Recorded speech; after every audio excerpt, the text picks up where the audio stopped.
এইভাবে একবার তোমরা খেয়ে দেখো। দেখো আমি আমার সুবিধার্থে মাছ নিয়ে নিয়েছি, মাথা লেজা সব নিয়েছি, ভালো করে ধুয়ে নুন হলুদ একটু কাঁচা সর্ষের তেল মাখিয়ে নিয়েছি।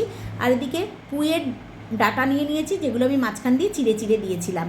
আর 1 প্যাকেট সর্ষে গুঁড়ো নিয়ে একটা বাটির মধ্যে পরিমাণ মতো নুন হলুদ, সর্ষে গুঁড়ো আর একটু লঙ্কার গুঁড়ো, একটু চিনি দিয়ে একটু জল দিয়ে পেস্ট মশলাটা তৈরি করে রেখেছি।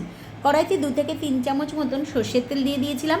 খুব ভালো করে গরম হয়ে গেলে কিন্তু আমি দিয়ে দেবো সর্ষের গোলা পেস্টটা, দিয়ে খুব ভালো করে কষিয়ে নেব। কিছু কাঁচা লঙ্কা চিড়ে সঙ্গে দেবো, আর দিয়ে দেবো পুঁইয়ের ডাঁটাগুলো, দিয়ে ঢাকা দিয়ে দেবো একদম ফ্লেমটাকে লোতে রেখে গ্যাসের।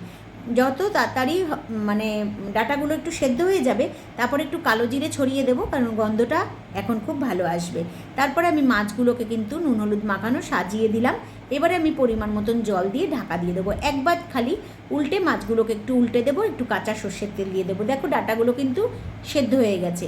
ব্যাস ফুটিয়ে নিয়ে নামিয়ে নিলাম পুঁইয়ের ডাঁটা দিয়ে ইলিশের ঝোল।